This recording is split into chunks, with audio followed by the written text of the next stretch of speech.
حضرت عرفہ بن ربی حضور کے غلام ہے، وہ روایت کرتے ہیں، کہتے ہیں جب جبلہ اہم کے خلاف ہم لڑنے گئے تو روم کی فوجیں بھی تھی اور عرب کے دیگر قبائل کی فوجیں بھی. کہتے ہیں ہمارے سپہ سالار کا نام حضرت خالد بن ولید تھا، معمولی آدمی نہیں جسے نبی پاک نے فرمایا یہ اللہ کی تلوار ہے. سیف اللہ خالد بن ولید سپہ سالار تھے. لیکن کہتے ہیں کہ ہم نے ذرا سا حملہ کیا تو انہوں نے اتنی سخت ہم پر مزاحمت کی کہ مسلمان کہنے لگے آج بچ کے نہیں جائیں گے. کہتے ہیں ہم سارے حضرت خالد بن ولید کے قریب گئے.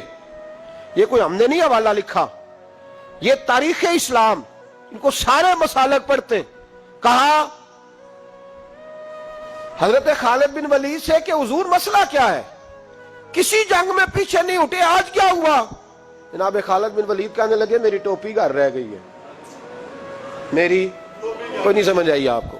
میری تو نے کہا حضرت صاحب ٹوپی ہم سے لے لیں. کہنے لگے وہ والی نہیں، میرے والی رہ گئی ہے. کہا ٹوپی کا جنگ سے کیا مطلب ہوا، تلوار سے کیا مطلب ہوا؟ تو آپ فرمانے لگے میں نے اپنی ٹوپی میں نبی پاک کے 3 بال مبارک سیے ہوئے ہیں، 3 منہ مبارک. امت غور کرے اس بات پر، 3 منہ مبارک کے ٹوپی کے اندر سیے ہوئے. فرمانے لگے تلواریں تو سب کے پاس ہیں، مجھ سے بہادر بہادر سیانے بندے بھی ہیں، پر جب میں حضور کے منہ مبارک سر پہ رکھ کے میدان میں نکلتا ہوں تو فرمایا پھر اللہ مجھے ہر میدان میں کامیابیاں عطا فرماتا ہے. یہ نظریہ دیکھو، عقیدہ دیکھو، تبرک کی کوئی نہیں، برکت کی کوئی نہیں. کہاں بیٹھ کے دین پڑھا ہے؟ یا ہمیں سمجھا لو یا پھر ہم سے ایک کام ضرور کرو بھائی، ایک طرف تو آؤ نا. حضرت خالد بن ولید کہنے لگے ٹوپی رہ گئی ہے. صحابہ دلیری دینے لگے کچھ نہیں ہوتا، قربان جائیں. حضرت ابو عبادہ بن جراح کہتا ہے میں مدینے میں سویا ہوا تھا تو نبی پاک مجھے خواب میں ملے. حضور نے فرمایا میرے خالد کے گرد فوجیں چڑھ گئیں، تو یہاں سویا ہوا ہے، اٹھ پکڑ بندے چل پہنچ میدان میں. کہتے ہیں میں نے، حضرت ابو عبادہ بن جراح کہتے ہیں میں صبح اٹھتے ہی میں نے لشکر تیار کیے، گھوڑے دوڑائے، مدد کے لیے نکلے. جب ہم رستے میں جا رہے تھے تو ایک ہمیں نوجوان ملا گھوڑے پہ، سر پٹ گھوڑا دوڑا رہا ہے اور بڑی اس کی تیزی ہے. کہتے ہم نے آواز دی تو اس نے اور تیز کر دیا. حضرت خالد بن ولید کے میدان کے قریب پہنچ گیا. کہتے میں نے 2 سپاہی دوڑائے، میں نے جا کے کہا اسے روکو، کون ہے؟ کہتے جب ہم قریب گئے نا اس نے کہا پیچھے ہٹ جاؤ، قریب نہ آنا. کہتے ہم نے کہا تو کون ہے؟ کہنے لگے میں حضرت خالد بن ولید کی زوجہ ہوں، میں ان کی اہلیہ ہوں. تو کہا آپ کدھر جا رہی ہیں؟ کہنے لگی وہ منہ مبارک والی ٹوپی گھر بھول گئے تھے. تو ٹوپی بھول گئے تھے، سارے راز نہیں جانتے، میں بیوی ہوں، میں جانتی ہوں کہ خالد کو کامیابی ملتی تھی مصطفیٰ کے تبرک کی برکت سے. وہ ٹوپی بھول گیا ہے، مسئلہ بن گیا ہوگا. ٹوپی پہ نظر پڑی ہے تو مجھے کوئی اور ملا نہیں تو میں خود دینے جا رہی ہوں. حضرت ابو عبادہ بن جراح کہتے ہیں ہم نے کہا کہ ہمیں دے دو بہن، ہم دے دیں گے. کہنے لگے نہیں، ہمیں پتہ ہے اس کا ادب کس طرح کرنا ہے، کیونکہ ہمارے گھر میں رہتی ہے تو ہمیں پتہ ہے ادب. اور یارو اگر یہ ذائقہ ہی نہیں تو پھر تجھے حضور کی عزت کا پتہ ہی نہیں. اگر تو حضور کے تبرک سے آشنا ہی نہیں پھر تجھے پتہ ہی نہیں رسول اللہ کے مقام کا. اقبال کہنے لگے اگر بھاؤ نہ رسیدی تمام بھول حدیث، اگر تو حضور کے قدموں تک نہیں پہنچا پھر تو ابو لہب کے کھاتے میں جائیں گی تیری نمازیں.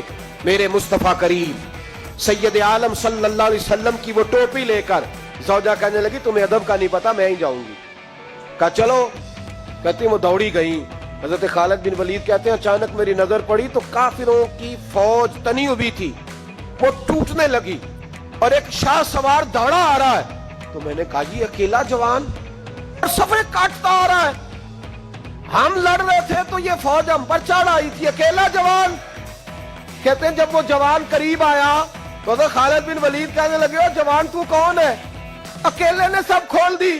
تو کہتے ہیں زوجہ بول کے کہنے لگی نہیں مسئلہ جوان کا یا کمزور کا نہیں خالد، مسئلہ یہ ہے کہ ٹوپی آج میرے پاس ہے. مسئلہ یہ ہے کہ ٹوپی آج اصل شے میرے پاس ہے، تو اس لیے صفے کاٹتی جا رہی ہوں، ورنہ مجھے تو چھری بڑی مشکل سے چلانی آتی ہے. ٹوپی آج میرے پاس ہے. یہ ہے ارض جنت، یہ طیبہ کی زمین ہے، جنت بھی یہی، مال کے جنت بھی یہی ہے. یہ میرے محبوب پاک کے تبرک کی برکت ہے. حضرت خالد بن ولید رضی اللہ تعالیٰ عنہ کو زوجہ کہنے لگی ٹوپی آ گئی ہے. ٹوپی آئی ہے تو سمجھ لو فتح بھی آ گئی ہے.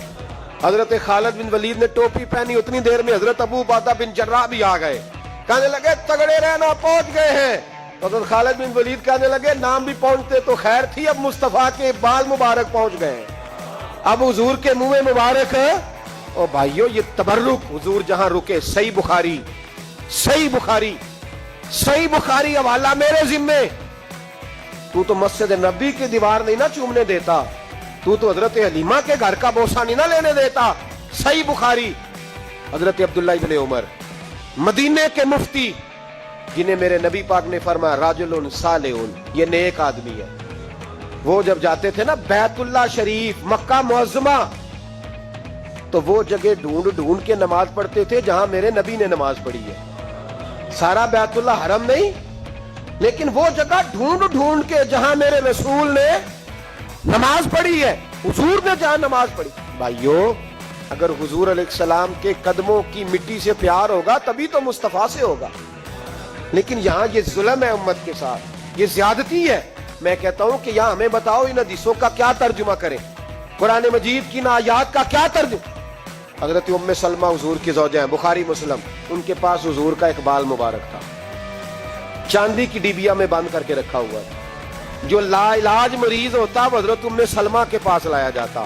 وہ کہتی پیالے میں تھوڑا پانی لاؤ. پیالے میں پانی آتا تو وہ منہ مبارک کو پیالے میں ذرا بھگو دیتی, کہتی لو پی لو, اللہ شفا عطا کر دے گا. لا علاج. حضرت انس بن مالک 10 سال حضور کی نوکری کی.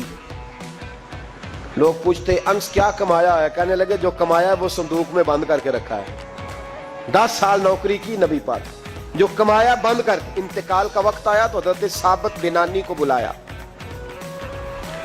آپ کے شاگرد تھے, کہنے لگے جب بکسا کھول کے لا. کھول کے لائے تو ایک ڈبیا نکلی, فرمایا اسے بھی کھول. جب اسے بھی کھولا ایک منہ مبارک نکلا.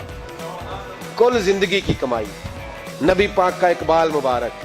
کہا اس کا کیا کرنا ہے, فرمانے لگے جب مر جاؤں نا غسل دے کے تو میری منہ کھول کے زبان کے نیچے رکھ دینا. حضور اس کا کیا فائدہ, پر میں جب فرشتے حساب لینے آئیں گے من ربو کا بولیں گے, پہلا لفظ کہنے کے لیے منہ کھولوں گا تو سامنے حضور کا منہ مبارک ہوگا. پسے مردن فرشتوں نے جو تلاشی لی تو کیا نکلا, فقط ایک دل کے گوشے سے خیال مصطفیٰ نکلا. اور میرے اعلیٰ حضرت مشورہ دیتے ہیں, کہتے ہیں لحد میں عشق رخ شاہ کا داغ لے کے چلے, ہم نے اندھیری رات سنی تھی چراغ لے کے چلے. حضور کے اس پر سینکڑوں دلائل ہیں, سینکڑوں, اس پر 20 متواتر اور صحیح حدیثیں, لیکن لوگ ظلم کرتے ہیں, زیادتی کرتے ہیں. نبی پاک دیکھیں نا, ہمارے کسی نوجوان کو آج میں کہوں نا MA B.Ed کو کہ وہ کسی آدمی نے سالن میں تھوک دیا ہے, کہے گا نہیں میں نے کھانا ہی نہیں. ہمارے بچے اس کو لوگ نفاست سمجھتے ہیں, حالانکہ بزرگوں کے جھوٹے میں شفا ہوتی ہے. امام راضی فرمایا کرتے تھے کسی نیک کا جھوٹا کھا, اللہ تیرے حافظے کو مضبوط کر دے گا. لیکن ان چونکہ سب تو نیک اسی ہیں, ساڈا کھائے جنہیں کھانا ہے.